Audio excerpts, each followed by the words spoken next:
a controlled demolition. All right, so you believe that the buildings came down in a controlled demolition, right? Well, I don't believe it. I've looked at the evidence, you're and right, the evidence is overwhelming. All right, the evidence is overwhelming to you because you're a conspiracy nut, but no, actually, all of you, aside, I ask your viewers to take... Okay. Now, in this one, I'm sure you caught the obvious part, but you probably did not catch the neuro-linguistic programming. What exactly is neuro-linguistic programming? Simply put, it's dual meaning that is speaking to the subconscious. Now, of course, he's shaping public opinion by saying, it's obvious to you because you are a conspiracy nut. Well, remember now, people are very phobic of being called anything that goes against the norm. So if you agree with him, oh, then you're a nut, and people, they can't escape their own ego. So that's used to shape him. What you probably didn't catch is him saying, but, putting that all aside, this is neuro-linguistic programming. Now, pay attention here. You're a conspiracy nut, but putting that all aside, what that is doing is he's directing your subconscious mind and your conscious mind to store that label, that impression of him. Put it aside. Keep that. It's called anchoring. In neuro-linguistic programming, because I've watched a little bit of it. I didn't need to watch it to pick up on how they do this, but it allows you to get some of their terminology down. They call this anchoring.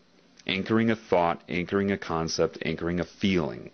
Putting all of that aside means put that aside in your mind. He's a conspiracy nut. Do you see how they manipulate you? That's a very good lesson right there in neuro-linguistic programming. All right, the evidence is overwhelming to you because you're a conspiracy nut, but no, actually, all of you, aside, I ask your viewers to take a look at this evidence for themselves. They can go to st911.org. That's Scholars for 9/11 Truth. Take a look at the demolitions. I know you Morgan think Reynolds, the former Bush administration official. Okay, that's pretty obvious. You see how he's treating him. Very nonchalant, irritated, bored. And I know you think you're the smartest guy in the world. This is, the typical you're a know-it-all type of comment. If you watch that David Icke video where he goes back on Wogan, he draws attention to the same thing where he said, whoa, that's a cheap shot when he said, you know it all. And the response was accurate. I'm not saying I know it all. But people are trained to hate people who, quote, know it all. Why? Because they want you to be dumb. That's why in society you have catchphrases that go around that people use like, you think too much, you're too deep, you know it all. These have all become derogatory terms in this new Orwellian society. Haven't you noticed that? His response is petty and childish, but he means to be this way. It does nothing, it addresses nothing. He can't think of anything to say in response to the professor, so he has to take a cheap shot like this. I know you think you're the smartest guy in the world. That should be obvious to you, that is just overdoing it, creating, manifesting an insult, just, again, for one reason and one reason only, to disrupt his thinking and to program your mind on how to view him.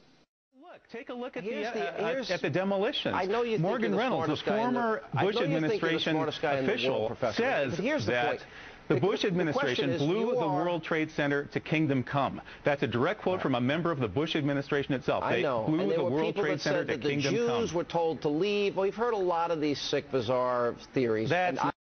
Okay, so suddenly he's an anti-Semite?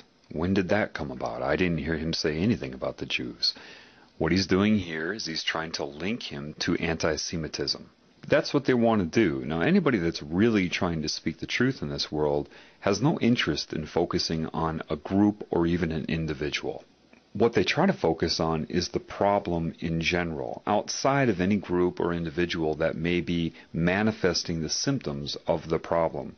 But again, what he's trying to do here is, in your mind, link the professor to being part of a hate group, someone that's going to target a group or an individual and make you link the terms sick and bizarre to the professor.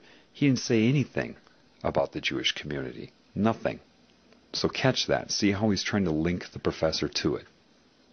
The World Trade Center to kingdom come. That's a direct quote from a member of the Bush administration itself. I know. They blew the World Trade Center to kingdom come. The Jews were told to leave. Well, we've heard a lot of these sick, bizarre theories. And I don't believe any of them. But you're allowed to believe what you want. But that's not what's at hand here. Okay, now another thing, just to make you aware, again, of just how much they're programming your mind. To you, it looks like a man that said that's not the issue at hand here. You need to start learning their language. Their language is dual meaning, which goes hand in hand with neuro-linguistic programming. The issue at hand here, what he's doing is directing the professor to look at his hand. Now, why would he have the professor look at his hand? Well, if you look at his hand right now, you see it as what you've been told is the OK sign, right? Well, let's show you what it really means.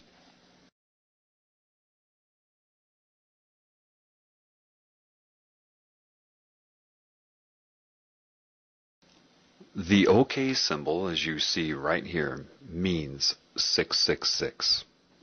For some reason, 666 has some sort of control over the mind. Now, it could have something to do with the beast computers many of you have read about. It's sorcery. It is putting a hex on somebody. It is subconscious symbolism that somehow affects some people. It doesn't affect everybody. But he's using that, and he was directing the professor to look at his hand to use sorcery on him. It's not that one thing will work. They try to use as many combinations of things as they can. But that is a symbol, and it means 666. And that is why he told him to look at his hand, or the issue at hand here told his mind subconsciously to look at his hand. Do you see? And that is what just occurred there. That's not what's at hand here. Meaning you are not allowed to believe what you want. And that also tells the population looking at him, because remember, he is also talking to people that are watching television. And so they are also instructed to look at his hand subconsciously or take notice of it subconsciously. And when he says you're allowed to believe what you want, but that's not what's at hand here, he's saying with the 666 rule over your mind, you are not allowed to believe what you want. And that speaks to your subconscious mind and programs people to not think. And that's what it means all around and all together. That's what just happened. But you're allowed to believe what you want, but that's not what's at hand here. The issue is whether or not you, with your bizarre theories, are the best. I think you have the bizarre theory. You think it was 19 bucks? Hang on a second. Okay, again saying his issues, his views are bizarre, right? But the reason he puts up his pinky there is because that is the weakest finger, that it would imply a small penis, not a potent man, using that in reference to him, saying that he is impotent, that he is bizarre, that he is weak, and that he is of the pinky. And that's why he chooses, of all fingers and all gestures, to speak about his theories, he puts his pinky up. And these are all subconscious sorcery methods. Again, sorcery is not some guy wearing a magician's hat. Part of sorcery is speaking to and manipulating the conscious mind from the subconscious. Well, it's whether or not you, with your bizarre theories, are the best. I think you have the bizarre theory. You think it was 19 bucks, guys with box cutters led by a guy on dialysis in a cave in Afghanistan? That's ridiculous. Yeah. I mean, that's the craziest conspiracy theory of all of them. Mm-hmm. Okay, I wish I had the Twilight Zone music. Now, here's my next... See, all he can say is something to discredit him. I wish I had the Twilight Zone music. And then the people watching the televisions that say, yes, that must be weird. Twilight Zone music is weird. And the honest and credible news reporter is saying that about him. Okay? Now, you see that all the neuro-linguistic programming is starting to get to the professor. He's starting to screw up his words. He's starting to screw up his concentration. He's mispronouncing. That's because there's a lot of negative energy being focused on him, interrupting his thought process. So you can see how he's starting to screw up his words, but he's still holding, with all of that working against him and being unaware of those techniques, he still holds his own, but you start to see it get to him a little bit. Yeah. I mean, that's the craziest conspiracy theory of all of them. Mm-hmm. Okay, I wish I had the Twilight Zone music. Now, here's my next question. The issue that is at hand here, you're entitled to have your opinion. I don't really care what you believe. But if we're talking about a captive group of students in a class... Again, making a bored face as if he's nothing. He's the pinky. He's lower than low. I really don't care what you believe. But if we're talking